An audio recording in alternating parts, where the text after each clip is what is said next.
Allow the Lord to do everything. Now, when I start looking like this, Mother closes her eyes. Two things are there at the same time. This smile, this joy, this laughter are there.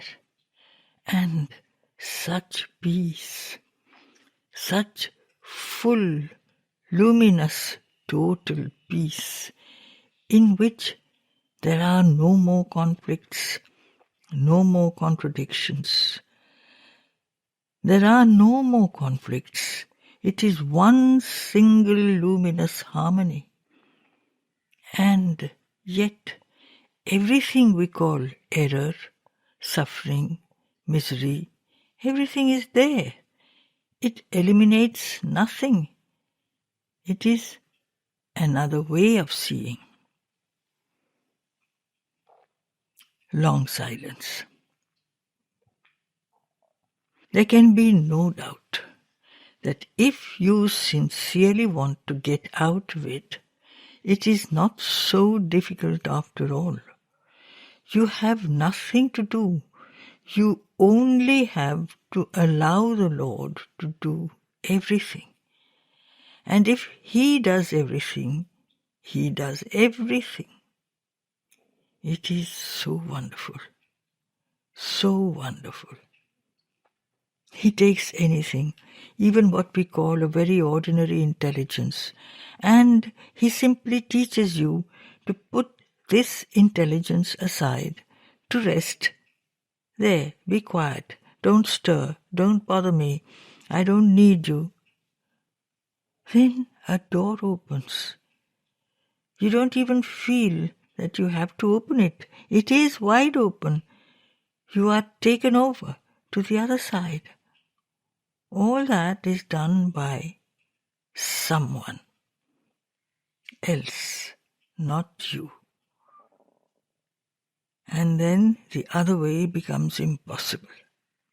All this tremendous labor of the mind striving to understand, toiling and giving itself headaches, it is absolutely useless, absolutely useless. No use at all. It merely increases the confusion. You are faced with a so-called problem. What should you say? What should you do? How should you act? There is nothing to do, nothing. You only have to say to the Lord, there, you see, it is like that. That's all. And then you stay very quiet. And then, quite spontaneously, without thinking about it, without reflection, without calculation, nothing, without the slightest effort, you do what has to be done. That is to say, the Lord does it. It is no longer you. He does it. He arranges the circumstances. He arranges the people. He puts the words into your mouth or your pen.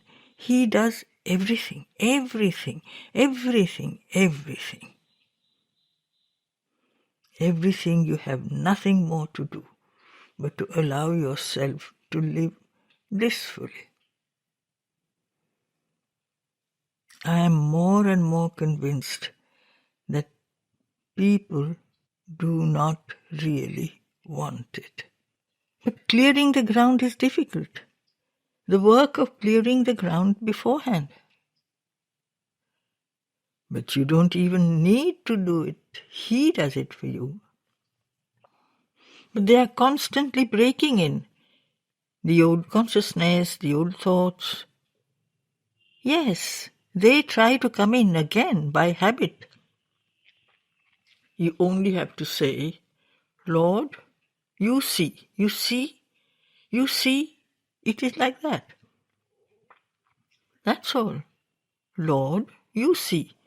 You see this, you see that, you see this fool, and it is all over immediately. And it changes automatically. my child, without the slightest effort. Simply to be sincere, that is to say, to truly want everything to be right. You are perfectly conscious that you can do nothing about it, that you have no capacity. But there is always something that wants to do it by itself. That's the trouble. Otherwise, no. You may be full of an excellent goodwill, and then you want to do it. That's what complicates everything. Or else, you don't have faith. You believe that the Lord will not be able to do it, and that you must do it yourself because He does not know. Mother laughs. This kind of stupidity is very common. How can He see things? We live in a world of falsehood. How can He see falsehood and see? But He sees the thing as it is. Exactly. I am not speaking of people of no intelligence. I am speaking of people who are intelligent and who try. There is a kind of conviction like that somewhere, even in people who know that we live in a world of ignorance and falsehood, and that there is a Lord who is all truth. They say, precisely, because He is all truth, He does not understand. Mother laughs. He does not understand our falsehood. I must deal with it myself. That is very strong, very common. We make complications for nothing.